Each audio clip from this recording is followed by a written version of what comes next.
Friends, आज की video आप सभी के लिए काफ़ी ज़्यादा इंपॉर्टेंट रहने वाली है, क्योंकि आज की वीडियो में आप सभी के लिए मैं सभी एग्ज़ाम के लिए और आधुनिक भारत के इतिहास का काफ़ी ज़्यादा इंपॉर्टेंट टॉपिक का नाम है भारतीय राष्ट्रीय आंदोलन। इस टॉपिक से रिलेटेड मोस्ट इंपॉर्टेंट क्वेश्चन और थ्योरी इस वीडियो में लेकर आया हूँ। मैंने आपके लिए सभी क्वेश्चन सेलेक्टेड और इंपॉर्टेंट लिए हैं। अगर आप किसी भी एग्ज़ाम की तैयारी कर रहे हो, ये वीडियो आपके लिए काफ़ी ज़्यादा यूज़फुल रहने वाला है। फ्रेंड्स, मैं आपको बताना चाहता हूँ कि इस वीडियो को बनाने में मैंने बहुत ज़्यादा मेहनत करी है, और यकीन करिए मुझ पर, अगर आप ये पूरा वीडियो देख लेते हो ना, ये टॉपिक आपका अच्छे से क्लियर हो जाएगा और आपको किसी भी बुक को और किसी और वीडियो को देखने की ज़रूरत नहीं पड़ेगी। तो चलिए हम स्टार्ट कर लेते हैं। फ्रेंड्स, वीडियो को पूरी तरह से स्टार्ट करने से पहले मैं आपको बताना चाहता हूं कि बिल्कुल हम ऑर्डर में पढ़ेंगे, ठीक है। सबसे पहले हम स्टार्ट करेंगे 1885 के भारतीय राष्ट्रीय कांग्रेस से, ठीक है। उसके बाद मैं आपको लेके जाऊँगा 1905 का जो बंगाल का विभाजन है वो आपको पढ़ाऊँगा। उसके बाद फ्रेंड्स हम पढ़ेंगे मुस्लिम लीग 1906 को। उसके बाद हम पढ़ेंगे कांग्रेस का विभाजन 1907 को, ठीक है। उसके बाद हम पढ़ेंगे खुदीराम बोस को जो फांसी हुई थी 1908 को, उसके बारे में पढ़ेंगे। गदर पार्टी 1913 को पढ़ेंगे। इसी तरीके से हम पढ़ेंगे गांधी जी का भारत आगमन 1915। मतलब जितने भी इंपॉर्टेंट टॉपिक होते हैं ना, वो सारे हम पढ़ेंगे, और जितने भी क्वेश्चन बनते हैं इससे वो हम पढ़ने वाले हैं। यकीन मानिए फ्रेंड्स, बहुत ज़्यादा इंपॉर्टेंट और स्पेशल वीडियो आप सभी के लिए रहने वाली है। तो चलिए हम स्टार्ट कर लेते हैं। सबसे पहले फ्रेंड्स हम पढ़ेंगे भारतीय राष्ट्रीय कांग्रेस 1885 को, ठीक है। तो पहला क्वेश्चन इसमें बनता है कि 1885 में भारतीय राष्ट्रीय कांग्रेस यानी कि आईएनसी की स्थापना किसकी पहल पर की गई थी? राइट आंसर हो जाता है ऑप्शन डी, ए.ओ. ह्यूम के पहल पर। आपको बताना चाहता हूँ भारतीय राष्ट्रीय कांग्रेस की स्थापना कब हुई थी? आप बोलोगे 1885 में हुई थी। अगर आपसे एग्जाम में ये पूछ लें कि किसकी पहल पर की गई थी, ए.ओ. ह्यूम के पहल पर की गई थी। इंपॉर्टेंट पॉइंट समझते हैं। भारतीय राष्ट्रीय कांग्रेस का गठन 28 दिसंबर 1885 को एलन ऑक्टेवियन ह्यूम द्वारा किया गया था। अन्य संस्थापक सदस्यों में दादा भाई नौरोजी और दिनशा वाचा शामिल हैं। पहला सत्र 1885 में वोमेश चंद्र बनर्जी की अध्यक्षता में बॉम्बे में आयोजित किया गया था। तो आपसे एग्जाम में पूछा जाता है कि बताओ भारतीय राष्ट्रीय कांग्रेस का जो पहला सत्र है कब आयोजित हुआ? आप बोलोगे 1885 में वोमेश चंद्र बनर्जी की अध्यक्षता में हुआ था। एनी बेसेंट भारतीय राष्ट्रीय कांग्रेस की पहली महिला अध्यक्ष थी। और इसी के साथ आपको बताना चाहता हूँ सरोजनी नायडू भारतीय राष्ट्रीय कांग्रेस की पहली भारतीय महिला अध्यक्ष थी। दोनों क्वेश्चन एग्जाम में पूछे जाएंगे आपसे अगर पूछा जाएगा कि बताओ भारतीय राष्ट्रीय कांग्रेस की पहली महिला अध्यक्ष कौन थी, आप बोलोगे एनी बेसेंट। और अगर आपसे पूछ लें कि बताओ भारतीय राष्ट्रीय कांग्रेस की पहली भारतीय महिला अध्यक्ष कौन थी, आप बोलोगे सरोजनी नायडू। फिर जितने भी मैंने यहाँ पे पॉइंट रखे हैं ना, ये सभी अपने आप में क्वेश्चन है, ठीक है। तो आपको एक एक पॉइंट बिल्कुल ध्यान से समझना है और साथ में नोट्स बनाना है। ये तो हमने बात कर ली भारतीय राष्ट्रीय कांग्रेस 1885 के बारे में। अब हम आगे देखते हैं बंगाल का विभाजन 1905, ठीक है। अब हम इसको पढ़ने वाले हैं। जितने भी इंपॉर्टेंट क्वेश्चन और फैक्ट बनते हैं वो हम देखेंगे इसमें। तो हमारा क्वेश्चन है 1905 में बंगाल का विभाजन किसके द्वारा किया गया था? राइट आंसर हो जाता है इस क्वेश्चन का ऑप्शन बी, लॉर्ड कर्जन के द्वारा। 1905 में बंगाल का विभाजन हुआ लॉर्ड कर्जन के द्वारा। अगर हम डिटेल में इस क्वेश्चन को समझते हैं, 19 जुलाई 1905 को भारत के तत्कालीन वायसराय लॉर्ड कर्जन ने बंगाल के विभाजन की घोषणा की थी और 16 अक्टूबर 1905 को इसे लागू किया था। विभाजन के बाद बंगाल को पश्चिमी बंगाल और पूर्वी बंगाल में बांटा गया था। 12 दिसंबर 1911 को लॉर्ड हॉर्डिंग ने बंगाल को फिर से संगठित किया। तो यहाँ पे आपको समझ में क्या आया? देखो यहाँ पे जो क्वेश्चन एग्जाम में बनता है वो तो आप सबसे पहले यही बनेगा कि बताओ बंगाल का विभाजन किसने किया। तो आप बोलोगे बंगाल का विभाजन किया था वायसराय कर्जन ने, ठीक है। पूछा जाए कि कब हुआ था? वर्ष 1905 में हुआ था। ये वर्ष आपके लिए काफ़ी इंपॉर्टेंट है। और फ्रेंड्स, अगर आपसे एग्जाम में ये पूछा जाए कि बताओ बंगाल को फिर से संगठित किसने किया, तब आपका आंसर होगा लॉर्ड हॉर्डिंग ने। देखो फ्रेंड्स, बिल्कुल सिस्टम वाइज आपको पढ़ा रहा हूँ। यकीन मानिए जितने भी पॉइंट मैंने यहाँ पे रखे हैं अपने आप में क्वेश्चन है एग्जाम में, ठीक है। और फ्रेंड्स, हम पढ़ेंगे भारतीय राष्ट्रीय आंदोलन में मुस्लिम लीग 1906 के बारे में, ठीक है। ये भी काफ़ी इंपॉर्टेंट है। तो मुस्लिम लीग 1906 के बारे में जो पहला क्वेश्चन बनता है वो ये बनता है, ऑल इंडिया मुस्लिम लीग की स्थापना कब हुई थी? राइट आंसर हो जाता है ऑप्शन ए, वर्ष 1906 में। एग्जाम में डायरेक्टली पूछा जाता है कि बताओ ऑल इंडिया मुस्लिम लीग की स्थापना कब हुई थी? 1906 में। इंपॉर्टेंट पॉइंट समझते हैं। ऑल इंडिया मुस्लिम लीग यानी कि AIML की स्थापना 30 दिसंबर 1906 को ढाका बांग्लादेश में हुई थी। पूछा जाए कहाँ पर हुई थी? बांग्लादेश के शहर ढाका में हुई थी। इस लीग की स्थापना ढाका के नवाब सलीम उल्लाह खान के नियंत्रण में एक सम्मेलन में हुई थी। मतलब आपको ये पता लग गया कि ये जो ऑल इंडिया मुस्लिम लीग है इसकी स्थापना 1906 में हुई थी ढाका बांग्लादेश में, और इसकी जो स्थापना है ये ढाका के नवाब जो थे सलीम उल्लाह खान, इनके नियंत्रण में हुई थी। इस लीग का संविधान 1907 में कराची पाकिस्तान में बनाया गया था। इसका पहला अधिवेशन 1908 में अमृतसर पंजाब में हुआ था। ऑल इंडिया मुस्लिम लीग के पहले सत्र की अध्यक्षता किसने करी थी? आगा खान ने। ये सभी फैक्ट आपको ध्यान रखने हैं। अब फ्रेंड्स हम देखते हैं भारतीय राष्ट्रीय आंदोलन में कांग्रेस का विभाजन। तो आपको बताना चाहता हूँ 1907 में कांग्रेस का विभाजन हुआ। तो हमारा जो पहला क्वेश्चन बनता है ना, वो ये बनता है, कांग्रेस के उदारवादी व उग्रवादी नेताओं में वास्तविक नेताओं में विभाजन किस अधिवेशन में हुआ था? राइट आंसर हो जाता है ऑप्शन बी, सूरत अधिवेशन, जो कि कब हुआ था? 1907। सूरत अधिवेशन जो कि 1907 में हुआ था फ्रेंड, इसमें ना कांग्रेस का विभाजन हुआ उदारवादी व उग्रवादी नेताओं में, यानी कि गरम दल और नरम दल के बीच में इनका विभाजन हुआ। डिटेल में अगर हम समझें, 1907 के सूरत सत्र को लोकप्रिय रूप से सूरत विभाजन के रूप में जाना जाता था, क्योंकि कांग्रेस दो समूह में विभाजित हो गई थी, यानी कि गरम दल और नरम दल। इसकी अध्यक्षता नरम दल के नेता रास बिहारी घोष ने की थी। आपको बताना चाहता हूँ, गरम दल के सबसे प्रमुख नेता बाल गंगाधर तिलक, लाला लाजपत राय और बिपिन चंद्र पाल थे, जिन्हें सामूहिक रूप से लाल बाल पाल तिकड़ी के रूप में जाना जाता है। इसी के साथ आपको बताना चाहता हूँ, दादा भाई नौरोजी, गोपाल कृष्ण गोखले, मदन मोहन मालवीय नरमपंथी नेता थे। देखो फ्रेंड्स, ये तो मैंने आपको समझा दिया कांग्रेस का विभाजन 1907 के बारे में कंप्लीट इन्फॉर्मेशन, ठीक है।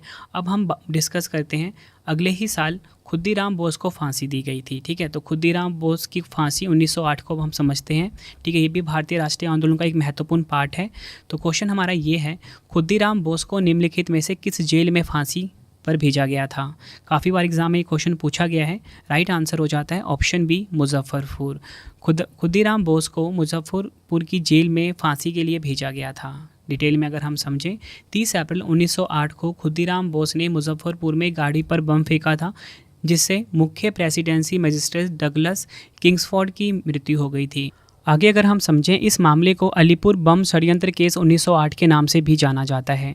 मुजफ्फरपुर के मुख्य प्रेसिडेंसी दंडनायक D.H. किंग्सफोर्ड को मारने की साजिश के आरोप में खुद्दीराम बोस को मुजफ्फरपुर जेल भेज दिया गया था। और इसी के साथ आपको बताना चाहता हूँ, 13 जुलाई 1908 को उन्हें मौत की सज़ा सुनाई गई और 11 अगस्त 1908 को 18 साल की उम्र में उन्हें फांसी पर लटका दिया गया। फिर जितने भी आपको यहाँ पर फैक्ट बताए, सभी एग्जाम के लिए काफ़ी इंपॉर्टेंट थे। यहाँ पर मैंने आपको ये बताया कि खुद्दीराम बोस को मुजफ्फरपुर जेल में फांसी के लिए भेजा गया था, ठीक है। क्यों भेजा गया था? क्योंकि इन्होंने गाड़ी पर बम फेंका था, जिसमें कि जो मुख्य प्रेसिडेंसी थे मजिस्ट्रेट डगलस किंग्सफोर्ड, ठीक है, डगलस किंग्सफोर्ड की मृत्यु हो गई थी, ठीक है। और इसे हम अलीपुर बम षड्यंत्र केस के नाम से भी जानते हैं। आई होप आपको फ्रेंड्स एक फैक्ट पता लग रहा होगा। अब फ्रेंड्स हम पढ़ेंगे भारतीय राष्ट्रीय आंदोलन का जो इंपॉर्टेंट पार्ट है वो है गदर पार्टी, ठीक है। गदर पार्टी जिसकी 1913 में स्थापना हुई थी, इसके बारे में हम पढ़ेंगे क्वेश्चन और थ्योरी पार्ट में। तो हमारा पहला जो बेसिक क्वेश्चन यही बनता है कि अमेरिका में गदर पार्टी की स्थापना किसके द्वारा की गई थी? राइट आंसर हो जाता है इस क्वेश्चन का ऑप्शन सी, उपयुक्त दोनों, लाला हरदयाल और सोहन सिंह भाकना। लाला हरदयाल और सोहन सिंह भाकना ने अमेरिका में गदर पार्टी की स्थापना करी थी। एग्जाम में कई बार पूछा गया है। गदर पार्टी की स्थापना लाला हरदयाल ने 15 जुलाई 1913 को सैन फ्रांसिस्को कैलिफोर्निया में की थी। ये भी काफ़ी बार एग्जाम में पूछा जाता है कि गदर पार्टी की जो स्थापना है कहाँ पर हुई थी, तो आपका आंसर होगा सैन फ्रांसिस्को कैलिफोर्निया में हुई थी। अब हमारा जो भारतीय राष्ट्रीय आंदोलन है, इसका एक और इम्पॉर्टेंट पार्ट आ गया, वो आ गया है गांधी जी का भारत आगमन, ठीक है। काफ़ी इंपॉर्टेंट है गांधी जी का भारत आगमन 1915 हम पढ़ने वाले हैं। तो इसमें जो क्वेश्चन सबसे पहले बनता है वो तो ये बनता है कि महात्मा गांधी किस वर्ष दक्षिण अफ्रीका से भारत लौटे थे? राइट आंसर हो जाता है इस क्वेश्चन का हमारा ऑप्शन डी, 9 जनवरी 1915। महात्मा गांधी 9 जनवरी 1915 को दक्षिण अफ्रीका से भारत लौटे थे। डिटेल में अगर हम समझें, 9 जनवरी 1915 को महात्मा गांधी दक्षिण अफ्रीका से लौटे थे, इसलिए हम 9 जनवरी को ना प्रतिवर्ष प्रवासी भारतीय दिवस के रूप में मनाते हैं। उस समय उनकी उम्र थी 45 साल 3 महीने और 7 दिन। गांधी जी 1893 में 24 साल की उम्र में दक्षिण अफ्रीका गए थे। अब फ्रेंड्स हमारा आ गया भारतीय राष्ट्रीय आंदोलन का एक और इम्पॉर्टेंट पार्ट, वो है होम रूल आंदोलन 1916, ठीक है। होम रूल आंदोलन 1916 को हम पढ़ने वाले हैं, ठीक है। इसमें से भी एग्जाम में कई क्वेश्चन पूछे जाते हैं। तो पहला क्वेश्चन तो यही बनता है कि भारत में होम रूल आंदोलन का नेतृत्व किसके द्वारा किया गया था? राइट आंसर हो जाता है इस क्वेश्चन का ऑप्शन ए एनी बेसेंट और बाल गंगाधर तिलक। भारत में होम रूल आंदोलन का जो नेतृत्व है ये एनी बेसेंट और बाल गंगाधर तिलक ने किया था। डिटेल में अगर हम समझें, भारत को स्वशासन दिलाने के लिए शुरू किया गया एक आंदोलन था। बाल गंगाधर तिलक ने 1916 में बेलगाम में बॉम्बे प्रांतीय सम्मेलन में पहली होम रूल लीग की स्थापना की थी। आपको बताना चाहता हूँ, होम रूल आंदोलन का आदर्श वाक्य है भारत के लिए स्वशासन। ये भी आपको ध्यान रखना, एग्जाम में पूछा जाता है। और होम रूल शब्द को आयरलैंड से अपनाया गया था। अब देखिए फ्रेंड्स, हमने तो होम रूल आंदोलन पढ़ लिया 1916 वाला, ठीक है। अब ठीक इसके 1 साल के बाद चंपारण आंदोलन हुआ था। तो अब हम पढ़ने वाले हैं भारतीय राष्ट्रीय आंदोलन में सबसे ज़्यादा इंपॉर्टेंट पार्ट चंपारण आंदोलन 1917 को। तो फ्रेंड्स, इसमें जो इंपॉर्टेंट क्वेश्चन बनता है वो ये बनता है कि गांधी जी ने 1917 में भारत में सबसे पहले सत्याग्रह का प्रयोग कहाँ किया था। राइट आंसर हो जाएगा ऑप्शन सी चंपारण में। ये आपको ध्यान रखना है, गांधी जी ने 1917 में भारत में सबसे पहले सत्याग्रह का प्रयोग किया था चंपारण में। डिटेल में अगर हम समझें, महात्मा गांधी के नेतृत्व में पहला सत्याग्रह आंदोलन चंपारण सत्याग्रह था। इसकी शुरुआत हुई थी 1917 में बिहार के चंपारण जिले में। तो आपको ये ध्यान रखना है कि जो चंपारण आंदोलन है या बोल सकते हो चंपारण सत्याग्रह, इसका संबंध महात्मा गांधी से है, ठीक है, क्योंकि इन्होंने इसको शुरू किया था। अगर आपसे पूछा जाए कि इसकी शुरुआत किस वर्ष हुई थी, 1917 में हुई थी।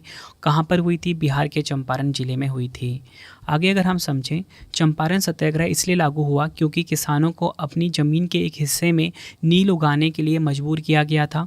इससे किसानों में काफ़ी रोष उत्पन्न हुआ। यूरोपीय बागान मालिक किसानों को कुल भूमि के 3/20 हिस्से पर नील उगाने के लिए मजबूर कर रहे थे, जिसे 3 कठिया प्रणाली कहा जाता है, ठीक है। ये आपको पता लग गया चंपारण आंदोलन के बारे में। अब देखो फ्रेंड्स, चंपारण आंदोलन 1917 मैंने आपको पढ़ाया। ठीक 1 साल के बाद अहमदाबाद मिल मजदूर आंदोलन भी हुआ, ठीक है। इसका नेतृत्व भी महात्मा गांधी जी ने किया था। तो अहमदाबाद मिल मजदूर आंदोलन 1918 को हम पढ़ने वाले हैं। तो क्वेश्चन में सबसे पहले बेसिक सा ये बनता है कि महात्मा गांधी जी ने अहमदाबाद में मिल मजदूरों की सफल हड़ताल का नेतृत्व किस वर्ष किया था। राइट आंसर हो जाता है इस क्वेश्चन का ऑप्शन बी वर्ष 1918 में। महात्मा गांधी जी ने अहमदाबाद में मिल मजदूरों की सफल हड़ताल का नेतृत्व वर्ष 1918 में किया था। डिटेल में अगर हम समझें, महात्मा गांधी जी ने वर्ष 1918 में अहमदाबाद में सूती मिल मजदूरों के बीच सत्याग्रह आंदोलन का आयोजन किया। सूती मिल के मजदूरों ने 50% वेतन वृद्धि की मांग की, लेकिन मिल मालिक केवल 20% वेतन वृद्धि देने को तैयार थे। कपास मिल श्रमिकों का समर्थन करने के लिए गांधी जी ने भूख हड़ताल की। सत्याग्रह का परिणाम ये हुआ कि हड़ताल सफल रही और मजदूरों को 35% वेतन में वृद्धि मिली।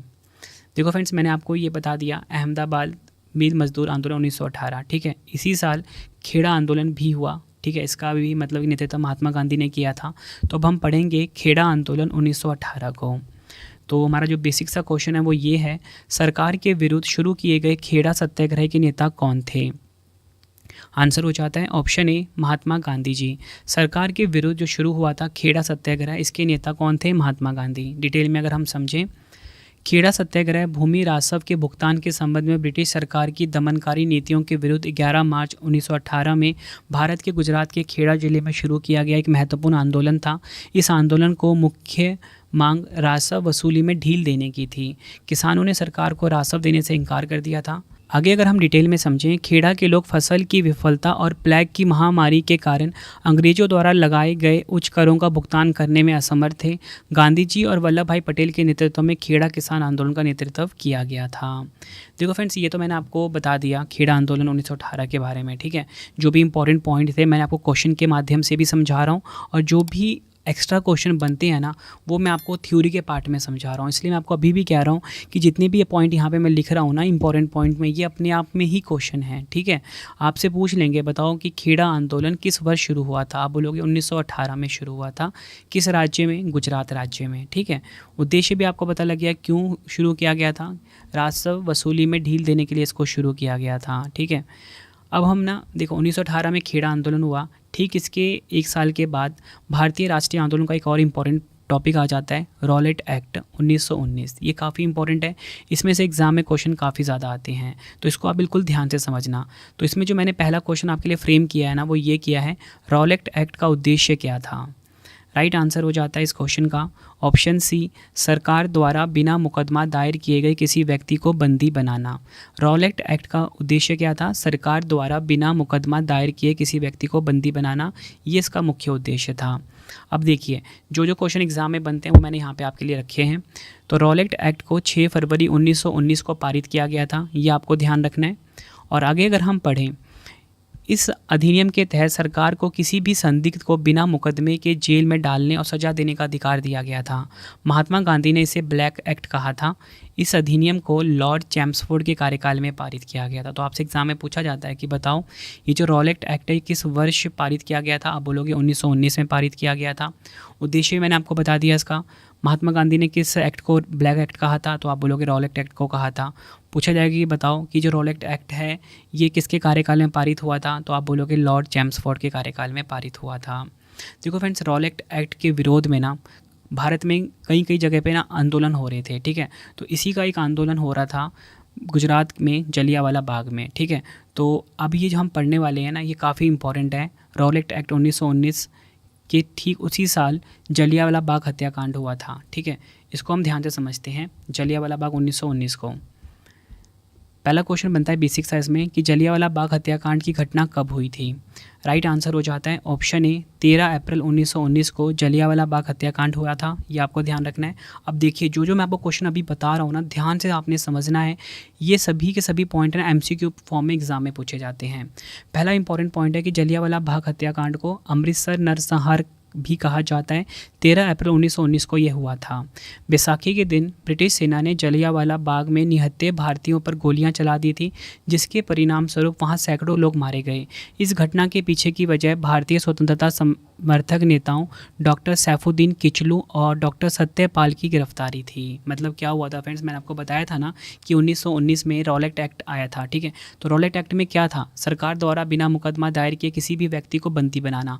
तो सरकार ने क्या किया था? ब्रिटिश सरकार ने ये किया था कि जो भारतीय स्वतंत्रता समर्थक थे डॉक्टर सैफुद्दीन किचलू और डॉक्टर सत्यपाल को गिरफ्तार कर लिया था। तो इसी का विरोध हो रहा था कहाँ पे? जलियांवाला बाग में। बिल्कुल शांति तरीके से हो रहा था, लेकिन क्या हुआ आगे मैं आपको बताता हूँ।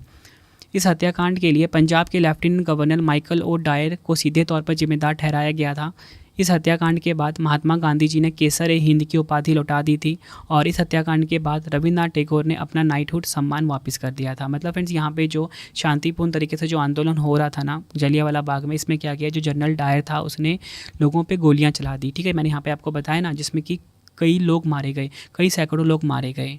तो यही बता दिया मैंने आपको कि क्यों आंदोलन कर रहे थे। तो उसका रीज़न यही था कि रॉलेट एक्ट की वजह से डॉक्टर सैफुद्दीन किचलू और डॉक्टर सत्यपाल को गिरफ्तार किया गया था। और आपसे अगर एग्ज़ाम में पूछा जाए कि ये जलियांवाला बाग हत्याकांड हुआ था, इसमें किसने केसर ए हिंद की उपाधि लौटा दी थी? तो आप बोलोगे महात्मा गांधी जी ने। पूछा जाए कि जलियांवाला बाग हत्याकांड के बाद किसने अपना नाइटहुड सम्मान वापस कर दिया था? आप बोलोगे रविन्द्रनाथ टैगोर ने। ये तो बात होगी फ्रेंड जलियांवाला बाग हत्याकांड 1919 के बारे में कंप्लीट इन्फॉर्मेशन। अब हम अगला पढ़ते हैं खिलाफत आंदोलन। ये भी काफ़ी इंपॉर्टेंट है, भारतीय राष्ट्रीय आंदोलन का इंपॉर्टेंट पार्ट, ठीक है। तो देखो खिलाफत आंदोलन 1919 से 1922 तक चला, ठीक है। तो इसमें जो क्वेश्चन बनता है, ये क्वेश्चन एग्जाम में ना कई बार पूछा गया है। तो क्वेश्चन है खिलाफत आंदोलन का नेतृत्व किसके द्वारा किया गया था? मोस्ट इंपॉर्टेंट क्वेश्चन, आप मार्क करिए। तो राइट आंसर हो जाता है ऑप्शन ए, शौकत अली और मोहम्मद अली, ठीक है। शौकत अली और मोहम्मद अली ने खिलाफत आंदोलन का नेतृत्व किया था। डिटेल में अगर हम समझें, खिलाफत आंदोलन 1919 से 1922 तक चला था। यह एक ब्रिटिश विरोधी आंदोलन था। इस आंदोलन की शुरुआत मौलाना मोहम्मद अली और मौलाना शौकत अली ने की थी। इस आंदोलन का मकसद युद्ध के बाद तुर्क साम्राज्य के टूटने के बाद इस्लाम के खलीफा के रूप में तुर्क सुल्तान के अधिकार को बनाए रखने के लिए ब्रिटिश सरकार पर दबाव डालना था। इस आंदोलन के जरिए मुस्लिम समुदाय के बीच एकीकरण की कोशिश की गई थी। फ्रेंड्स, हमने पढ़ लिया खिलाफत आंदोलन के बारे में, ठीक है। अब हम अगला जो पढ़ने वाले हैं ना, वो पढ़ने वाले हैं असहयोग आंदोलन। इसको आप डबल स्टार मार्क कर लीजिए। हम पढ़ेंगे असहयोग आंदोलन 1920 के बारे में। फ्रेंड्स, आपको अगर वीडियो की क्वालिटी, वीडियो का कंटेंट और आपके रवि सर की मेहनत पसंद आ रही है ना, वीडियो को लाइक और शेयर ज़रूर करें। कॉमेंट बॉक्स में अपना फीडबैक भी दें कि आपको वीडियो कैसी लगती है। फ्रेंड्स, मैं बिल्कुल आपको सिस्टम वाइज पढ़ा रहा हूँ, बिल्कुल ऑर्डर वाइज पढ़ा रहा हूँ, ताकि आपको ना ये जो ये जो टॉपिक है ना काफ़ी टफ लगता है बच्चों को, तो मैंने ना बिल्कुल आसान बनाने की कोशिश करी है आप सभी के लिए। अगर आपको ना मेरी मेहनत पसंद आ रही है ना तो वीडियो को लाइक और शेयर ज़रूर करें। कमेंट बॉक्स में ज़रूर बताना कि आपको वीडियो कैसी लग रही है। और मैं आपको बताना चाहता हूँ फ्रेंड्स, मैंने ना अपनी करंट अफेयर की क्लास भी स्टार्ट कर दी है, डेली 20 क्वेश्चन करा रहा हूँ current affairs by Ravi YouTube channel पे, तो उसको भी आप जरूर सब्सक्राइब कर लीजिए। बेस्ट कंटेंट यहाँ पे मैं प्रोवाइड कर रहा हूँ आप सभी को। डिटेल में 20 क्वेश्चन पढ़ाता हूँ 100% रिजल्ट देने के लिए, तो करंट अफेयर्स बाय रवि को आप सब्सक्राइब कर लीजिए। तो मैं आपको अभी क्या पढ़ा रहा था, मैं आपको पढ़ा रहा था असहयोग आंदोलन 1920, ठीक है। तो इसको हम समझते हैं। तो पहला क्वेश्चन जो मैंने इसमें रखा है ना आपके लिए, वो ये रखा हुआ है, असहयोग आंदोलन किसने शुरू किया था। काफ़ी इंपॉर्टेंट क्वेश्चन है ये। तो राइट आंसर हो जाता है इस क्वेश्चन का हमारा ऑप्शन ए, महात्मा गांधी। महात्मा गांधी ने असहयोग आंदोलन को शुरू किया था। डिटेल में अगर हम समझें, असहयोग आंदोलन 1 अगस्त 1920 को शुरू हुआ था। बाद में फरवरी 1922 में चौरी चौरा की घटना के कारण इसे वापस ले लिया गया। देखो फ्रेंड्स, यहाँ पे मैंने आपको क्या समझाया, यहाँ पे मैंने आपको ये समझाया कि जो असहयोग आंदोलन है ना, इसे महात्मा गांधी ने शुरू किया था। कब शुरू किया? 1 अगस्त 1920 को शुरू किया गया था। लेकिन क्या हुआ, 1922 में चौरी चौरा की घटना हुई, जिसके कारण ये जो आंदोलन था इसे वापस ले लिया गया। असहयोग आंदोलन के नेता थे महात्मा गांधी जी। असहयोग आंदोलन कांग्रेस के नागपुर सत्र 1920 में अपनाया गया था। असहयोग आंदोलन के दौरान सबसे पहले CR दास को गिरफ्तार किया गया था।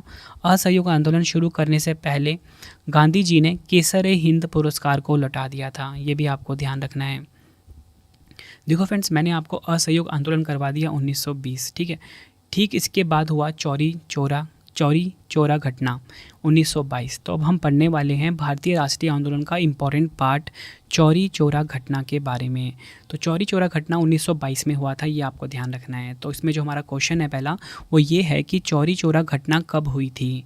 राइट आंसर हो जाता है इस क्वेश्चन का ऑप्शन बी, 4 फरवरी 1922 को चौरी चौरा घटना को अंजाम दिया गया था।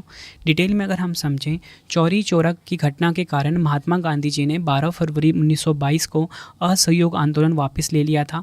यह घटना 4 फरवरी 1922 को उत्तर प्रदेश के गोरखपुर जिले के चौरी चौरा में हुई थी। इस घटना में असहयोग आंदोलन में हिस्सा ले रहे किसानों की भीड़ पुलिस से भिड़ गई और एक पुलिस स्टेशन में आग लगा दी गई। इस घटना में 22 पुलिसकर्मी और 3 नागरिक मारे गए थे। मतलब यहाँ पे आपको क्या क्या समझने वाली चीज़ें हैं। देखो, सबसे पहले तो एग्जाम में यही पूछा जाएगा कि बताओ चौरी चौरा की जो घटना है ना, ये कब हुई थी। तो आप बोलोगे चौरी चौरा की जो घटना है ये हुई थी 4 फरवरी 1922 को। पूछा जाए कहाँ पर हुई थी, आप बोलोगे उत्तर प्रदेश के गोरखपुर ज़िले में हुई थी। आई होप आपको ये चीज़ें पता लग गई। और अगर आपसे पूछा जाए कि बताओ कि ये जो चौरी चौरा की घटना हुई थी इसमें कितने पुलिसकर्मी मारे गए थे, 22 पुलिसकर्मी मारे गए थे। और अगर आपसे पूछा जाए कि किस घटना के कारण महात्मा गांधी जी ने असहयोग आंदोलन को वापस ले लिया था, चौरी चौरा की घटना के कारण। कब ले लिया था असहयोग आंदोलन को वापस? 12 फरवरी 1922 को। आई होप फ्रेंड्स आपको एक एक फैक्ट अच्छे से समझ में आ रहा होगा। अब देखिए फ्रेंड्स, भारतीय राष्ट्रीय आंदोलन हम पढ़ रहे हैं। अब इसका एक इम्पॉर्टेंट और टॉपिक आ गया है, वो आ गया है स्वराज पार्टी 1923। तो फ्रेंड्स अब हम पढ़ने वाले हैं स्वराज पार्टी 1923 को अच्छे से। तो इसमें जो मैंने आपके लिए पहला बेसिक सा क्वेश्चन रखा वो ये रखा हुआ है कि 1 जनवरी 1923 को स्वराज पार्टी की स्थापना किसके द्वारा की गई थी।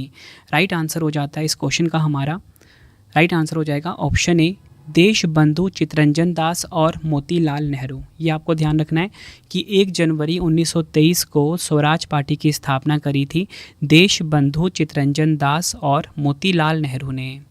डिटेल में अगर हम समझें, असहयोग आंदोलन की विफलता के बाद स्वराज पार्टी का गठन किया गया था। 1 जनवरी 1923 को चित्तरंजन दास ने मोतीलाल नेहरू के साथ स्वराज पार्टी का गठन किया और बंगाल विधानसभा में इसके नेता बने।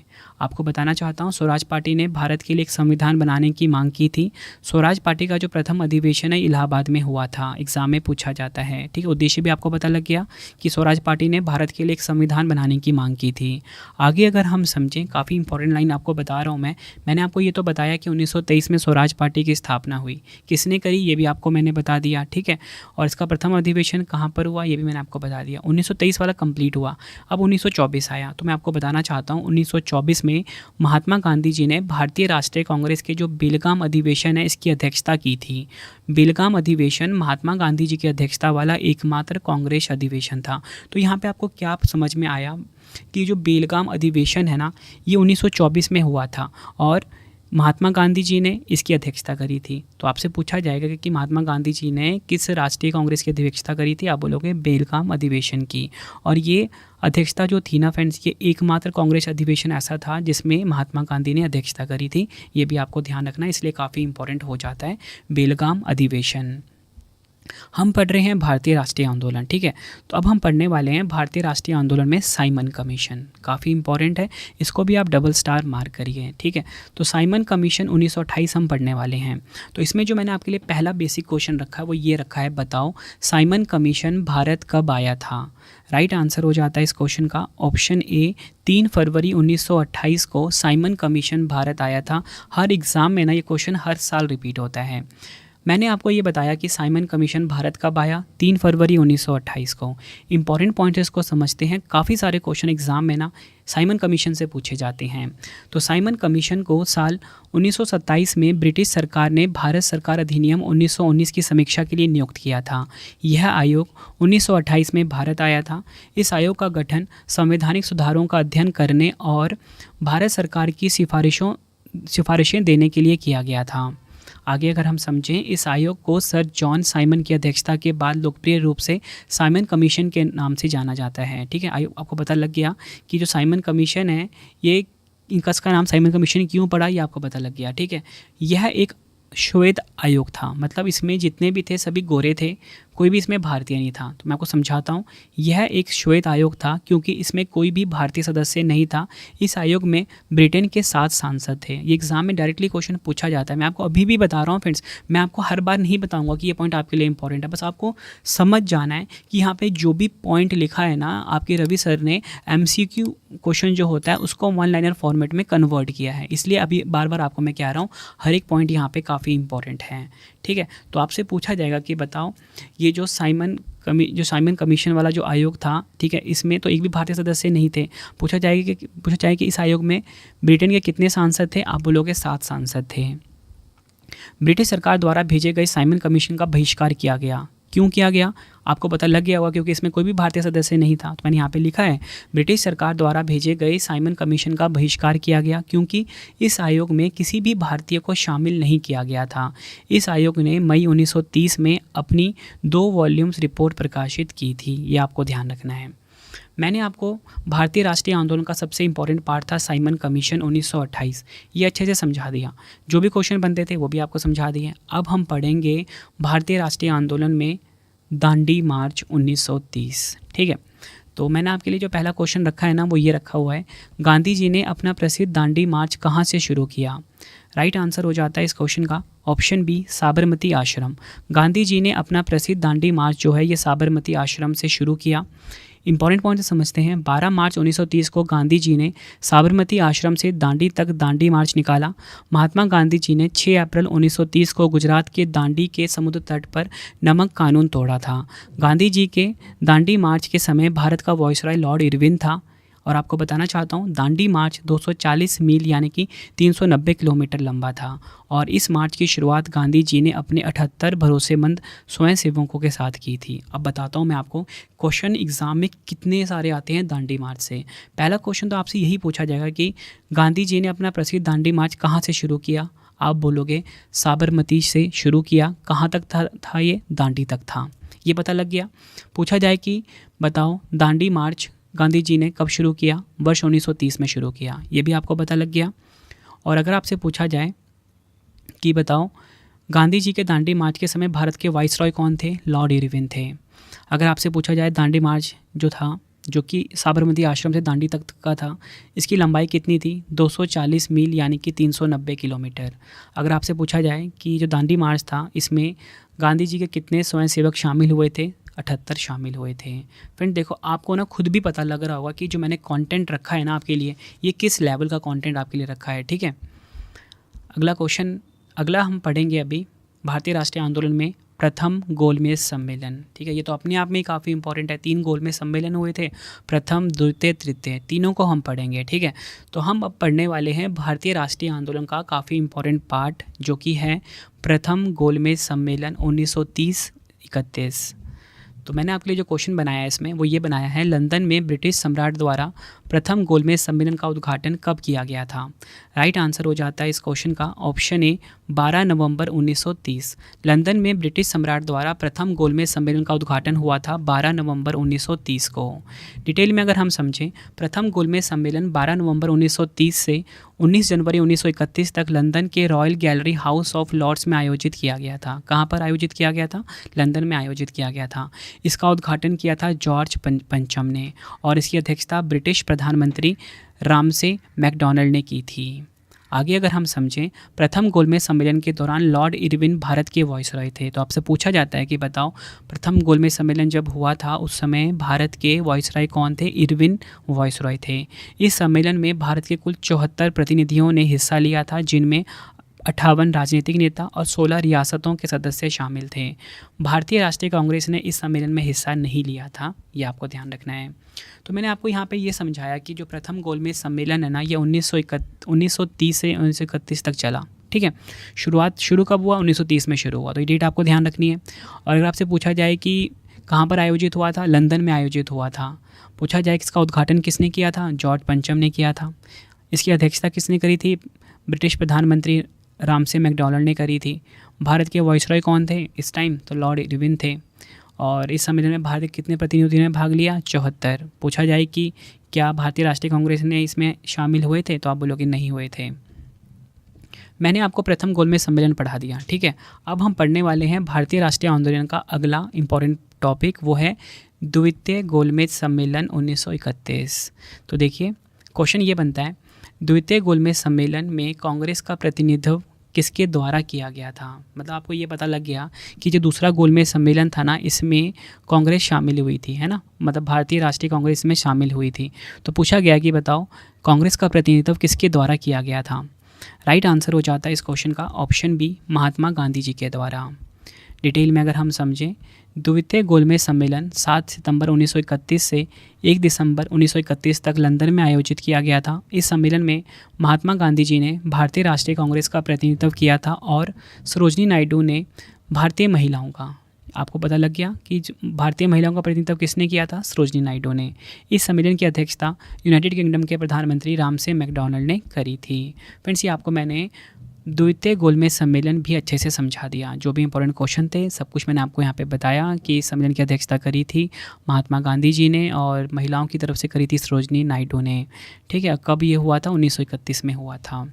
अब देखिए फ्रेंड्स, ये जो द्वितीय गोलमेज सम्मेलन है 1931, ठीक, इसके 1 साल के बाद ना पूना पैक्ट होता है। ठीक है, तो मैं आपको पूना पैक्ट बता देता हूँ, इसके बाद मैं आपको बताऊँगा तृतीय गोलमेज सम्मेलन। ठीक है, लेकिन तृतीय गोलमेज सम्मेलन से पहले पूना पैक्ट हुआ था। तो ये जो पूना पैक्ट है ना फ्रेंड्स, इसमें से भी एग्जाम में डायरेक्टली क्वेश्चन काफ़ी बार पूछे गए हैं एग्जाम में, तो इसको भी आप ध्यान से समझना। सबसे पहले हम बात करते हैं पूना पैक्ट 1932 से जुड़ा हुआ मोस्ट इंपॉर्टेंट क्वेश्चन। तो क्वेश्चन ये है, बताओ पूना पैक्ट में किसके बीच हस्ताक्षर किए गए थे? राइट आंसर हो जाता है इस क्वेश्चन का ऑप्शन ए, डॉक्टर BR अम्बेडकर और महात्मा गांधी। पूना पैक्ट में BR अम्बेडकर जी और महात्मा गांधी जी के बीच में हस्ताक्षर किए गए थे। मोस्ट इंपॉर्टेंट क्वेश्चन है आपके लिए, आप इसको 2-3 स्टार तो मार्क कर ही लीजिए, एग्जाम में बार बार पूछा जाता है। अब मैं आपको ना पूना पैक्ट से जुड़े हुए कुछ इंपॉर्टेंट क्वेश्चंस बताता हूँ। देखिए, पूना पैक्ट महात्मा गांधी और डॉक्टर भीमराव अंबेडकर के बीच 24 सितंबर 1932 को हुआ था। ठीक है, 1932 को हुआ, एक समझौता था। आपको पता लग गया ना कब हुआ था? ये 1932 में हुआ था। एग्जाम में डायरेक्टली पूछा जाता है पूना पैक्ट कब हुआ था, मतलब जो समझौता हुआ था कब हुआ था? 1932 में हुआ था। किसके बीच में हुआ था? महात्मा गांधी जी और डॉक्टर भीमराव अम्बेडकर के बीच। इस समझौते के तहत ब्रिटिश भारत की संसद में दलित वर्गों को चुनावी सीटों पर आरक्षण दिया गया था। यह समझौता पुणे की यरवदा सेंट्रल जेल में हुआ था, ये आपको ध्यान रखना है। यह समझौता पुणे की यरवदा सेंट्रल जेल में महात्मा गांधी और डॉक्टर अंबेडकर की ओर से मदन मोहन मालवीय ने हस्ताक्षरित किए थे। ये आपको ध्यान रखना है कि डॉक्टर BR अम्बेडकर की तरफ से किसने हस्ताक्षर किए थे? मदन मोहन मालवीय ने। मैंने आपको पूना पैक्ट 1932 समझा दिया। तो फ्रेंड्स, अब हम पढ़ने वाले हैं भारतीय राष्ट्रीय आंदोलन का इंपॉर्टेंट टॉपिक तृतीय गोलमेज सम्मेलन 1932। ठीक है, ये तो आपको पता लग गया कि तृतीय गोलमेज सम्मेलन कब हुआ था, वर्ष 1932 में हुआ था। तो इससे जुड़ा हुआ जो पहला मैंने इंपॉर्टेंट क्वेश्चन आपके लिए रखा हुआ है वो ये रखा है, तृतीय गोलमेज सम्मेलन का आयोजन कब किया गया था। राइट आंसर हो जाता है इस क्वेश्चन का ऑप्शन बी, 17 नवंबर 1932 को तृतीय गोलमेज सम्मेलन का आयोजन किया गया था। डिटेल में अगर हम समझें, तृतीय गोलमेज सम्मेलन 17 नवंबर 1932 से 24 दिसंबर 1932 के बीच लंदन में हुआ था। इस सम्मेलन में केवल 46 प्रतिनिधियों ने हिस्सा लिया था। आपको बताना चाहता हूँ, लेबर पार्टी, गांधी जी और भारतीय राष्ट्रीय कांग्रेस इस सम्मेलन में शामिल नहीं हुए थे। तीनों गोलमेज सम्मेलन में भाग लिया था डॉक्टर BR अम्बेडकर जी ने, तेज बहादुर सप्रू ने, MR जयकर ने, NM जोशी ने, CN मुदलियार ने। ठीक है, तो आपको ध्यान क्या रखना है इसमें कि जो तृतीय गोलमेज सम्मेलन है ये 17 नवंबर 1932 से 24 दिसंबर 1932 के बीच लंदन में हुआ था। ठीक है, इस सम्मेलन में 46 प्रतिनिधियों ने भाग लिया था। और इसी के साथ आपको बताना चाहता हूँ कि इस सम्मेलन में लेबर पार्टी ने हिस्सा नहीं लिया, महात्मा गांधी जी ने भी हिस्सा नहीं लिया और भारतीय राष्ट्रीय कांग्रेस ने भी इसमें हिस्सा नहीं लिया। तो आप कह सकते हो कि ये सम्मेलन भी फेल हुआ। अब देखो, एग्ज़ाम में पूछा जाता है कि बताओ तीनों गोलमेज सम्मेलनों में किसने भाग लिया। ज़्यादातर तो आपको डॉक्टर BR अम्बेडकर दिया जाता है एग्ज़ाम में। ठीक है, लेकिन कभी कभी क्या होता है, एग्जामिनर क्वेश्चन को टफ करने के लिए तो और भी जो लोग हैं ना उनके नाम भी डाल देता है। ठीक है, तो आपको बताना चाहता हूँ, BR अम्बेडकर जी के साथ तेज बहादुर सप्रू, MR जयकर, NM जोशी और CN मुदलियार हैं जिन्होंने कि तीनों गोलमेज सम्मेलनों में भाग लिया था। हमने पढ़ लिया तीनों गोलमेज सम्मेलन। ठीक है, और इसी के बीच हमने पूना पैक्ट भी पढ़ लिया। अब सबसे ज़्यादा इंपॉर्टेंट एक और आ गया है, वो आ गया है भारतीय राष्ट्रीय आंदोलन का भारत सरकार अधिनियम 1935। तो इसमें जो मैंने आपका पहला क्वेश्चन रखा है वो यही रखा है कि भारत सरकार अधिनियम 1935 के समय भारत का वाइसरॉय कौन था। तो राइट आंसर हो जाता है इस क्वेश्चन का हमारा ऑप्शन ए, लॉर्ड विलिंगटन। ये आपको ध्यान रखना है। भारत सरकार अधिनियम 1935 के समय भारत का वाइसरॉय था लॉर्ड विलिंगटन। डिटेल में अगर हम समझें, भारत सरकार अधिनियम 1935 को ब्रिटिश संसद ने 1935 में पारित किया था और यह 1937 में लागू हुआ था। यह लॉर्ड लिनलिथगो की नेतृत्व वाली संयुक्त चयन समिति की रिपोर्ट पर आधारित थी। भारत सरकार अधिनियम 1935 के द्वारा बर्मा को भारत से अलग किया गया था। भारत सरकार अधिनियम 1935 के द्वारा भारत परिषद को समाप्त कर दिया गया था। आई होप आपको ये चीज़ें समझ में आ गई होंगी। अब देखो फ्रेंड्स, हमने ना भारत सरकार अधिनियम 1935 पढ़ लिया। इसमें मैंने आपको ये बताया कि उस समय भारत के वाइसरॉय कौन थे, लॉर्ड विलिंगटन थे। और फ्रेंड्स, अगर आपसे एग्जाम में पूछा जाए कि बर्मा को भारत से अलग किस अधिनियम द्वारा किया गया, आप बोलोगे भारत सरकार अधिनियम 1935 के द्वारा अलग किया गया। और अगर आपसे पूछा जाए कि भारत परिषद को समाप्त किस अधिनियम के द्वारा किया गया, भारत सरकार अधिनियम 1935 के द्वारा किया गया। देखो फ्रेंड्स, हम पढ़ रहे हैं भारतीय राष्ट्रीय आंदोलन, तो इसमें मैंने आपको भारत सरकार अधिनियम 1935 पढ़ा दिया। अब जो अगला इंपॉर्टेंट आ गया है टॉपिक, वो आ गया है मुस्लिम लीग। अब हम मुस्लिम लीग को अच्छे से समझने वाले हैं। मुस्लिम लीग की अगर हम बात करें, ठीक है, इसकी स्थापना हुई थी 1940 में। तो इसमें जो मैंने आपके लिए पहला क्वेश्चन रखा वो ये रखा है, बताओ मुस्लिम लीग ने पाकिस्तान की मांग का प्रस्ताव सर्वप्रथम कांग्रेस के किस अधिवेशन में रखा था। तो राइट आंसर हो जाता है इस क्वेश्चन का हमारा ऑप्शन ए, 1940 के लाहौर अधिवेशन में मुस्लिम लीग ने पाकिस्तान की मांग का प्रस्ताव सर्वप्रथम 1940 में लाहौर अधिवेशन में रखा था। डिटेल में अगर हम समझें, मुस्लिम लीग ने 1940 में लाहौर में आयोजित अपने अधिवेशन में एक अलग मुस्लिम लीग राज्य यानी कि पाकिस्तान की मांग की थी। इस प्रस्ताव को लाहौर प्रस्ताव या पाकिस्तान प्रस्ताव के नाम से भी जाना जाता है। मुस्लिम लीग द्वारा पाकिस्तान की मांग को पूरा करने के साधन के रूप में 16 अगस्त 1946 को प्रत्यक्ष कार्रवाई दिवस घोषित किया गया था। ये सभी फैक्ट आपने ध्यान रखने हैं। वीडियो कम से कम आप 2 बार ज़रूर देखना, ताकि फ्रेंड्स ये जो टॉपिक है ना, जो कि स्टूडेंट को काफ़ी ज़्यादा टफ लगता है और एग्ज़ाम में इसमें से भर भर के क्वेश्चन पूछे जाते हैं, ताकि आपको ना हर एक पॉइंट अच्छे से समझ में आ जाए। ठीक है, अब हम पढ़ेंगे भारतीय राष्ट्रीय आंदोलन का इम्पॉर्टेंट पार्ट, वो है क्रिप्स मिशन। 1942 को हम पढ़ने वाले हैं। तो देखिए, इसमें जो मैंने आपके लिए पहला क्वेश्चन रखा वो यही रखा है कि क्रिप्स मिशन भारत में किस वर्ष आया था। तो राइट आंसर हो जाता है ऑप्शन डी, वर्ष 1942 में क्रिप्स मिशन जो है ये भारत आया था। डिटेल में हम समझते हैं क्रिप्स मिशन को। क्रिप्स मिशन को ब्रिटिश सरकार द्वारा मार्च 1942 में ब्रिटिश युद्ध प्रयासों के लिए भारतीय सहयोग और समर्थन को सुरक्षित करने के उद्देश्य से भेजा गया था। मतलब पता लग गया यहाँ पे आपको कि जो क्रिप्स मिशन है भारत क्यों आया था, मार्च 1942 में भारत क्यों आया था। ब्रिटिश युद्ध प्रयासों के लिए भारतीय सहयोग के लिए और समर्थन को सुरक्षित करने के उद्देश्य से आया था। क्रिप्स मिशन के प्रस्तावों को post dated cheque Mahatma Gandhi ने माना। आपसे पूछा जाता है कि किस मिशन को किसे महात्मा गांधी जी ने पोस्ट डेटेड चेक कहा था? आप बोलोगे क्रिप्स मिशन को। जवाहरलाल नेहरू और मौलाना आज़ाद क्रिप्स मिशन के आधिकारिक वार्ताकार थे। एग्जाम में पूछा जाता है। जब लॉर्ड लिथगो वायसराय थे तब क्रिप्स मिशन ने भारत का दौरा किया। तो पूछा जाता है कि बताओ किस वायसराय के कार्यकाल में क्रिप्स मिशन भारत आया था? आप बोलोगे लॉर्ड लिथगो वायसराय के कार्यकाल में। भारत में क्रिप्स मिशन के समय ब्रिटिश प्रधानमंत्री विंस्टन चर्चिल थे, ये भी आपको ध्यान रखना है। क्रिप्स मिशन की विफलता के बाद 1942 में भारत छोड़ो आंदोलन शुरू हुआ। मतलब आपको ये पता लग गया कि क्रिप्स मिशन था ना, ये विफल रहा, और क्रिप्स मिशन की विफलता के बाद 1942 में भारत छोड़ो आंदोलन शुरू हुआ था। फ्रेंड्स, मैंने आपको पिछली स्लाइड में ये तो बता दिया कि क्रिप्स मिशन की विफलता के बाद 1942 में ना भारत छोड़ो आंदोलन को शुरू किया गया। ठीक है, तो अब हम पढ़ने वाले हैं भारतीय राष्ट्रीय आंदोलन का काफ़ी ज़्यादा इंपॉर्टेंट पार्ट, वो है भारत छोड़ो आंदोलन 1942। तो इसमें जो मैंने आपके लिए पहला क्वेश्चन रखा है वो ये रखा है कि 1942 में कांग्रेस के बॉम्बे अधिवेशन में भारत छोड़ो प्रस्ताव किसके द्वारा लाया गया था? राइट आंसर हो जाता है इस क्वेश्चन का ऑप्शन ए, जवाहरलाल नेहरू। 1942 में कांग्रेस के बॉम्बे अधिवेशन में भारत छोड़ो प्रस्ताव को जवाहरलाल नेहरू के द्वारा लाया गया था। डिटेल में अगर हम समझें, भारत छोड़ो आंदोलन का प्रस्ताव जवाहरलाल नेहरू द्वारा दिया गया था। भारत छोड़ो प्रस्ताव को महात्मा गांधी जी ने 8 अगस्त 1942 को मुंबई के ग्वालियर टैंक मैदान में अखिल भारतीय कांग्रेस कमेटी के सत्र में पारित किया था। मतलब लेकर कौन आए थे? जवाहरलाल नेहरू। और पारित किसने किया? महात्मा गांधी ने। इस प्रस्ताव का मकसद भारत में ब्रिटिश शासन को ख़त्म करना था। इस आंदोलन को अगस्त आंदोलन और अगस्त क्रांति के नाम से भी जाना जाता है। भारत छोड़ो का नारा समाजवादी कांग्रेस नेता यूसुफ मेहर अली ने दिया था। आई होप फ्रेंड्स आपको सारे के सारे इंपॉर्टेंट पॉइंट पता लग गए कि जो 1942 में जो कांग्रेस के बॉम्बे अधिवेशन में भारत छोड़ो प्रस्ताव था किसके द्वारा लाया गया? जवाहरलाल नेहरू ने। पारित किया था किसने? महात्मा गांधी जी ने। और उद्देश्य क्या था? ब्रिटिश शासन को ख़त्म करना। और इसे ना, ये जो भारत छोड़ो आंदोलन है, इसे अगस्त आंदोलन और अगस्त क्रांति के नाम से भी जाना जाता है। नेक्स्ट है हमारा क्वेश्चन, भारत छोड़ो आंदोलन के समय गांधी जी को गिरफ्तार करके कौन सी जेल में रखा गया था?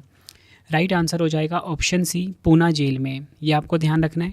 डिटेल में अगर हम समझें, भारत छोड़ो आंदोलन के दौरान 9 अगस्त 1942 की सुबह महात्मा गांधी समेत कांग्रेस के ज़्यादातर नेताओं को गिरफ्तार कर लिया गया था। गांधी जी को पूना की जेल में रखा गया था, जबकि नेहरू, आज़ाद और दूसरे नेताओं को अहमदनगर किले में हिरासत में रखा गया था। इस आंदोलन के दौरान गांधी जी ने करो या मरो का नारा दिया था। भारत छोड़ो आंदोलन गांधी जी द्वारा 9 अगस्त 1942 को द्वितीय विश्व युद्ध के दौरान भारत में शुरू किया गया था। आई होप आपको ये चीज़ भी पता लग गई होगी।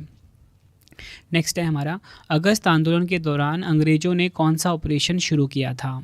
अगस्त आंदोलन, मैंने आपको क्या बताया कि अगस्त आंदोलन किसका दूसरा नाम है? भारत छोड़ो आंदोलन का ही दूसरा नाम है। तो पूछा गया आपसे, बताओ कि अगस्त आंदोलन के दौरान, यानी कि भारत छोड़ो आंदोलन के दौरान अंग्रेज़ों ने कौन सा ऑपरेशन शुरू किया था? राइट आंसर हो जाता है option D, operation zero hour. ये आपको ध्यान रखना है। देखो फ्रेंड्स, यहाँ पे मैंने आपको पढ़ा दिया अगस्त आंदोलन यानी कि भारत छोड़ो आंदोलन, ठीक है।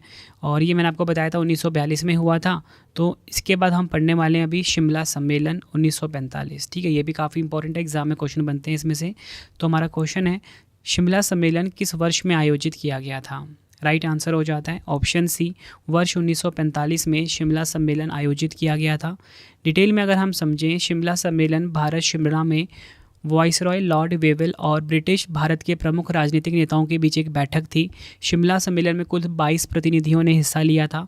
सम्मेलन 24 जून 1945 को शिमला में शुरू हुआ और 14 जुलाई 1945 तक चला। शिमला सम्मेलन विफल साबित हुआ क्योंकि मुस्लिम लीग ने शिमला सम्मेलन शर्त रखी कि वाइसरॉय की कार्यकारिणी परिषद में नियुक्त होने वाले सभी मुस्लिम सदस्यों का चयन वह स्वयं करेगी, ठीक है।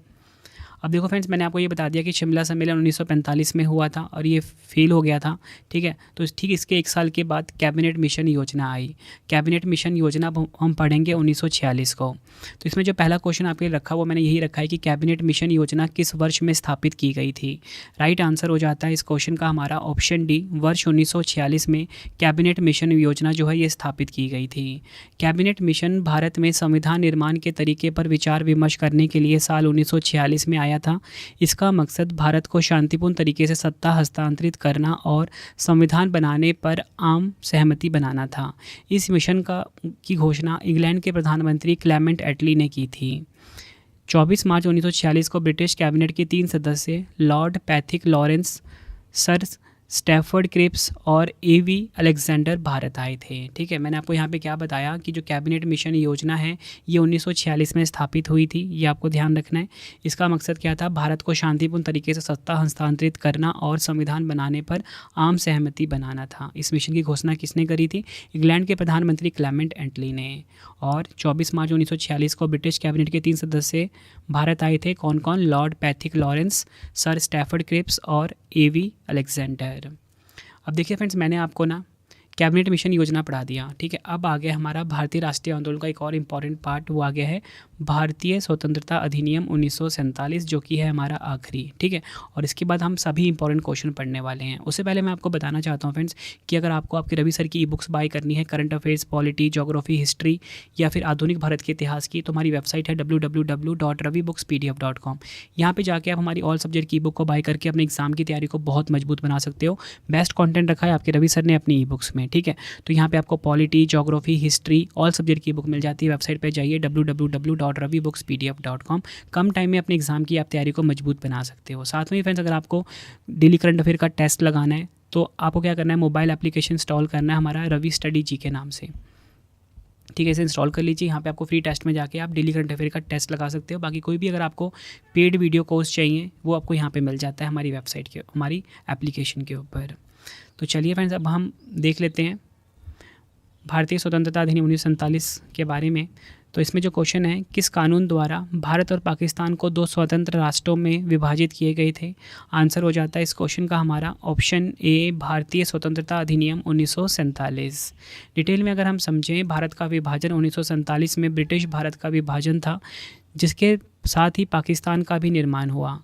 3 जून 1947 को माउंट बैटन ने एक प्रेस कॉन्फ्रेंस में भारत के विभाजन की घोषणा की थी और 15 अगस्त 1947 को आज़ादी की तारीख भी घोषित की थी। 1947 में लॉर्ड माउंट बैटन द्वारा घोषित भारत और पाकिस्तान सीमा आयोग के अध्यक्ष सिरिल रैडक्लिफ थे। फ्रेंड्स, ये तो कुछ इंपॉर्टेंट पॉइंट हो गए किसके बारे में?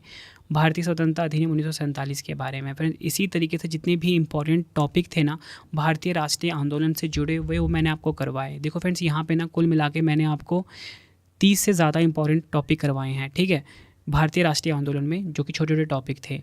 अब मैंने ना कहने के लिए तो मैंने आपको यहाँ पे 32 क्वेश्चन तक ही करवाए, लेकिन जितनी एडिशनल मैंने इन्फॉर्मेशन दी है, हर क्वेश्चन में मैंने आपको 5 से 7 इन्फॉर्मेशन दी है। मतलब 100 से ज़्यादा क्वेश्चन तो यहीं पे बन गए। ठीक है, अब कुछ एक्स्ट्रा क्वेश्चन हम पढ़ लेते हैं जो कि एग्जाम में बार बार पूछे जाते हैं भारतीय राष्ट्रीय आंदोलन से जुड़े हुए। यकीन मानिए, ये जो वीडियो आप देख रहे हो ना, ये टॉपिक आपका पूरा कंप्लीट हो रहा है आज। ठीक है, इससे बेस्ट वीडियो और इससे बेस्ट कंटेंट ना आपको किसी पेड कोर्स में भी नहीं मिलने वाला। ठीक है, तो चलिए हम अगला क्वेश्चन देख लेते हैं। क्वेश्चन है हमारा, आज़ाद हिंद फौज का गठन किसके द्वारा किया गया था? राइट आंसर हो जाता है ऑप्शन डी, सुभाष चंद्र बोस जी के द्वारा आज़ाद हिंद फौज का गठन किया गया था। डिटेल में अगर हम समझें, 21 अक्टूबर 1943 को सुभाष चंद्र बोस ने सिंगापुर में आज़ाद हिंद फौज का गठन किया। भारत को आज़ाद कराने के लिए भारतीय राष्ट्रीय सेना का विचार मूल रूप से रास बिहारी बोस द्वारा कल्पना की गई थी, जो 1915 में जापान चले गए थे। नेक्स्ट है, पूना सार्वजनिक सभा की स्थापना किसके द्वारा की गई थी? आंसर हो जाता है ऑप्शन बी, महादेव गोविंद रनाडे के द्वारा पूना सार्वजनिक सभा की स्थापना की गई थी। डिटेल में अगर हम समझें, पूना सार्वजनिक सभा की स्थापना 2 अप्रैल 1870 को गणेश वासुदेव जोशी, एस.एच. चिपलुंकर और महादेव गोविंद रनाडे ने पुणे में की थी। नेक्स्ट है, लंदन इंडियन सोसाइटी और ईस्ट इंडिया एसोसिएशन की स्थापना किसके द्वारा की गई थी? राइट आंसर हो जाता है ऑप्शन बी, दादा भाई नौरोजी। ये आपको ध्यान रखना है, लंदन इंडियन सोसाइटी और ईस्ट इंडिया एसोसिएशन की स्थापना दादा भाई नौरोजी के द्वारा की गई थी। डिटेल में अगर हम समझें, 1865 में दादा भाई नौरोजी के मार्गदर्शन में लंदन इंडियन सोसाइटी की स्थापना की गई। इसका गठन भारतीय छात्रों द्वारा राजनीतिक शिकायतों को व्यक्त करने के लिए एक मंच के रूप में किया गया था। ईस्ट इंडिया एसोसिएशन की स्थापना 1 अक्टूबर 1866 को दादा भाई नौरोजी ने की थी। इस एसोसिएशन का मकसद सार्वजनिक हितों और भारतीयों के कल्याण को बढ़ावा देना था। नेक्स्ट है हमारा क्वेश्चन, स्वतंत्रता मेरा जन्मसिद्ध अधिकार है और मैं इसे लेकर रहूँगा, यह कथन किसका है? राइट आंसर हो जाता है ऑप्शन ए, बाल गंगाधर तिलक का। स्वतंत्रता मेरा जन्मसिद्ध अधिकार है और मैं इसे लेकर रहूँगा, यह कथन है बाल गंगाधर तिलक का। तिलक को भारतीय शांति का जनक भी कहा जाता है, ये आपको पता होना चाहिए। वह चरमपंथी गुट से ताल्लुक़ रखते थे। उन्होंने 2 पत्रिका प्रकाशित की, मराठी में केसरी और अंग्रेजी में महारत्ता। नेक्स्ट है, अप्रैल 1920 में दिल्ली की केंद्रीय असेंबली में बम फेंकने वाले क्रांतिकारी नेता कौन थे? राइट आंसर हो जाता है ऑप्शन सी, सरदार भगत सिंह।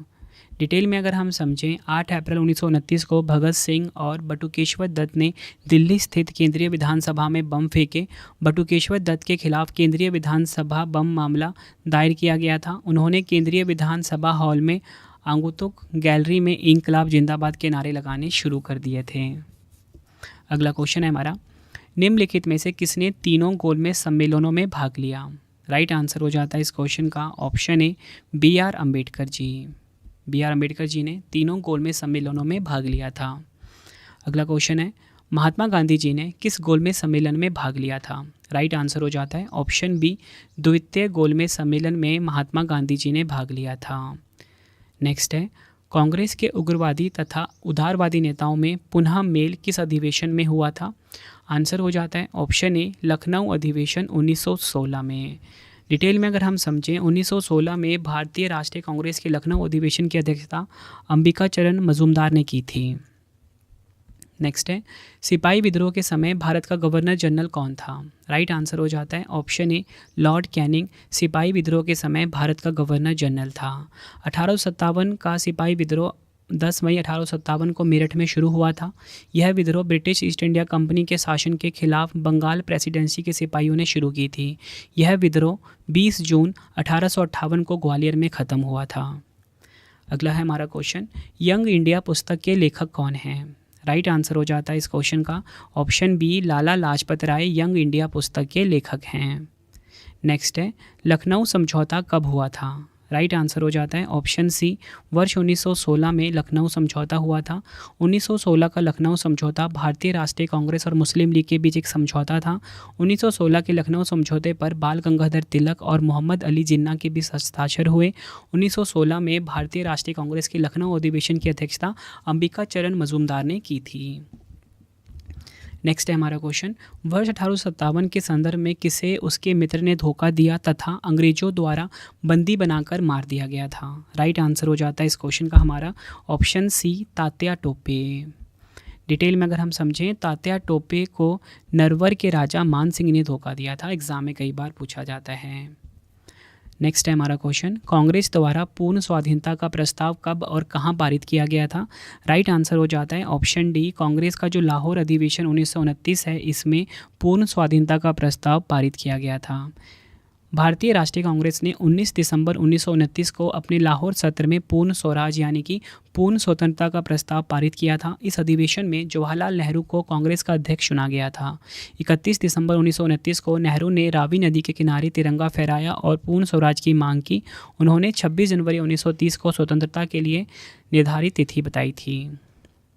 नेक्स्ट है, वर्ष 1939 में कांग्रेस छोड़ने के बाद सुभाष चंद्र बोस ने किस दल की स्थापना की थी?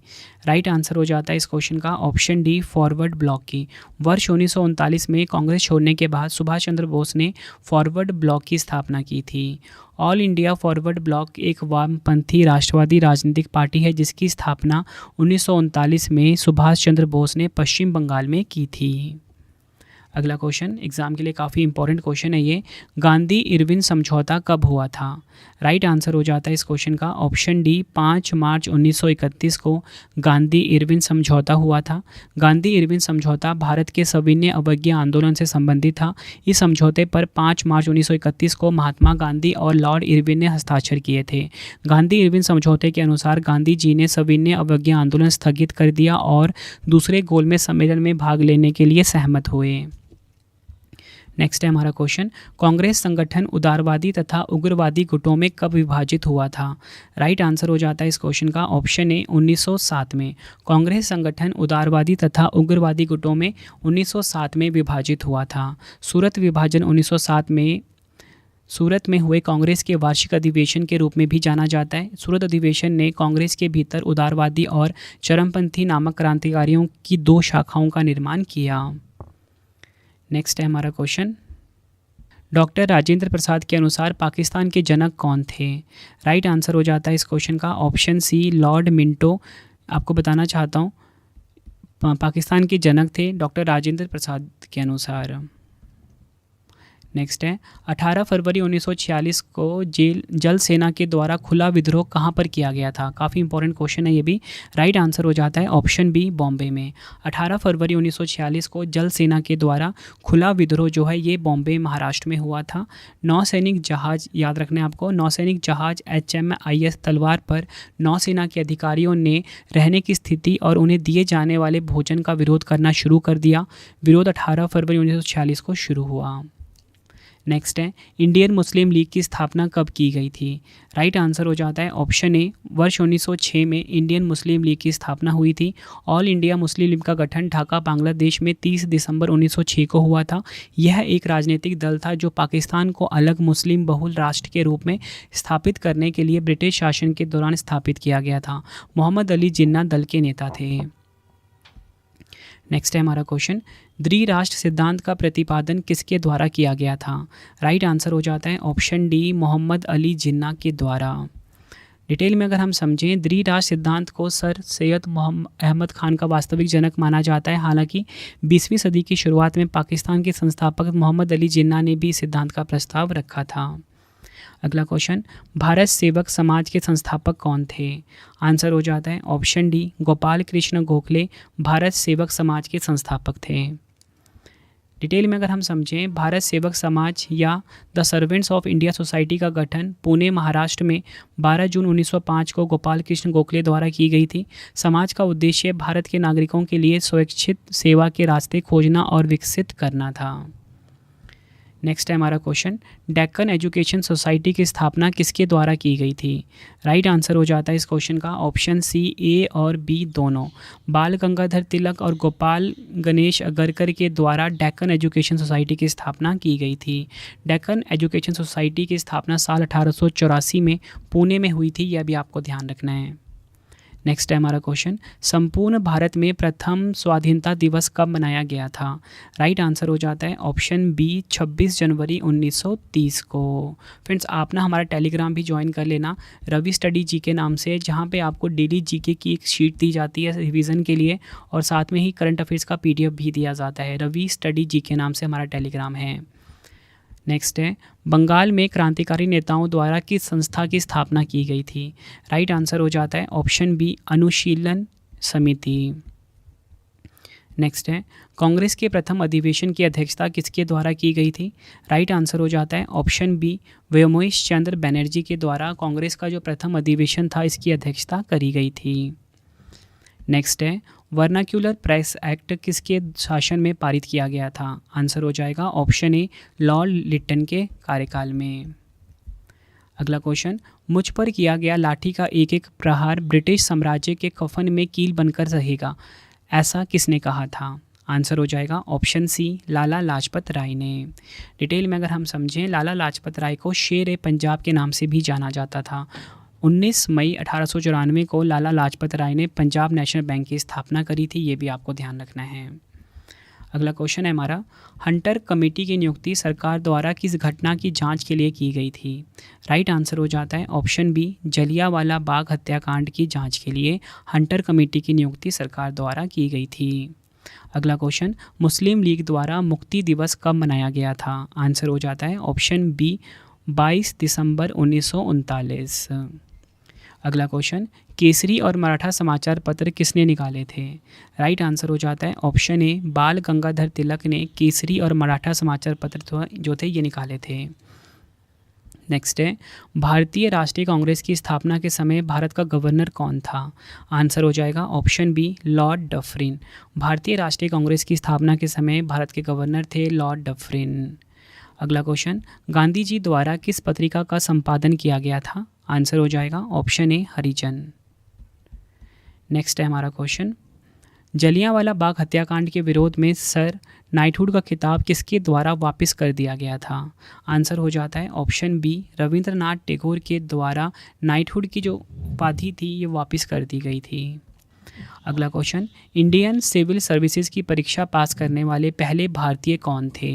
राइट आंसर हो जाता है इस क्वेश्चन का ऑप्शन ए, सत्येंद्र नाथ ठाकुर जो हैं ये इंडियन सिविल सर्विस की परीक्षा पास करने वाले पहले भारतीय थे। अगला है हमारा क्वेश्चन, इल्बर्ट विधेयक किस वायसराय के काल में पेश किया गया था। आंसर हो जाता है ऑप्शन ए, लॉर्ड रिपन। 1857 के विद्रोह के दौरान कुंवर सिंह किस स्थान के नेता थे? आंसर हो जाएगा ऑप्शन ए बिहार। अगला क्वेश्चन, किस गवर्नर जनरल की तुलना औरंगजेब से की जाती है?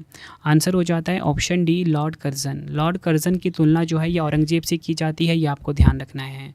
आखिरी क्वेश्चन है हमारी आज की वीडियो का, भारतीय राष्ट्रवाद के पिता कौन कहलाए जाते हैं?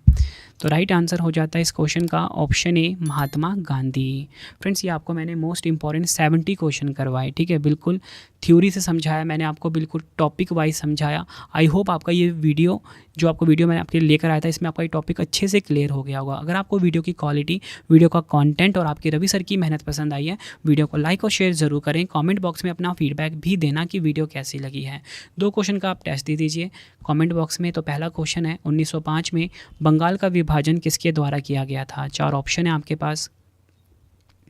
दूसरा क्वेश्चन है जलियांवाला बाग हत्याकांड की घटना कब हुई थी? दोनों क्वेश्चन का आंसर आपने कमेंट बॉक्स में देना है। वीडियो कंप्लीट हो गई है। अब आपके लिए इंपॉर्टेंट इन्फॉर्मेशन है। सबसे पहले डेली करंट अफेयर्स पढ़ने के लिए आप मेरा जो करंट अफेयर का चैनल है उसे सब्सक्राइब कर लीजिए। करंट अफेयर्स बाय रवि नाम से है, ठीक है, करंट अफेयर्स बाय रवि नाम से।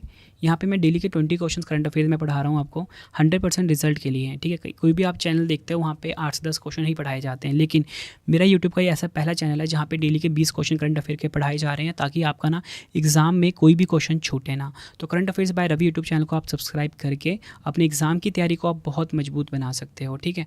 और इसी के साथ आपको बताना चाहता हूँ, किसी भी क्वेश्चन में आपको डाउट है, अगर आपने मुझसे 1 to 1 बात करनी है तो मेरा इंस्टाग्राम हैंडल है रवि स्टडी जी के नाम से, ठीक है, रवि स्टडी जी के नाम से है। तो इसको भी आप यहाँ पे जाके ऐप्स फॉलो कर लीजिए और यहाँ पे इंस्टाग्राम पे मुझे मैसेज कर सकते हो। मैं आपके उस प्रॉब्लम को सॉल्व करने की पूरी कोशिश करूँगा, ठीक है। ई बुक्स आप जरूर बाय कर लेना अपने रवि सर की कम टाइम में। अगर आपको अपने एग्जाम की तैयारी करनी है, जीके की ई बुक, हिस्ट्री, पॉलिटी, हर सब्जेक्ट की बुक आपको मिल जाती है। वेबसाइट है www.ravibookspdf.com, ठीक है, यहाँ पे आप जाके बाय कर सकते हो। टेलीग्राम मैंने आपको बता दिया है, टेलीग्राम भी इंस्टॉल कर लेना, टेलीग्राम भी ज्वाइन कर लेना, रवि स्टडी जी के नाम से है, ठीक है। रेड कलर का लोगो आएगा, इसे भी आप ज्वाइन कर लीजिए। यहाँ पे आपको पीडीएफ्स मिलती है, डेली जीके की शीट मिलती है। और इसी के साथ मोबाइल एप्लीकेशन है रवि स्टडी जी के नाम से, इसे भी अपने फ़ोन में इंस्टॉल करके फ्री टेस्ट में जाके डेली करंट अफेयर का आप टेस्ट लगा सकते हो। बाकी अगर आपको कोई भी वीडियो कोर्स चाहिए तो यहाँ पे आपको मिल जाता है, ठीक है। वीडियो कैसी लगी आपने कमेंट बॉक्स में ज़रूर बताना है। अगला वीडियो आपको किस टॉपिक पे चाहिए ये भी आप मुझे ज़रूर बताएं। तो चलिए फ्रेंड्स, अब हम मिलते हैं नेक्स्ट वीडियो में। Thank you and wish you all the best.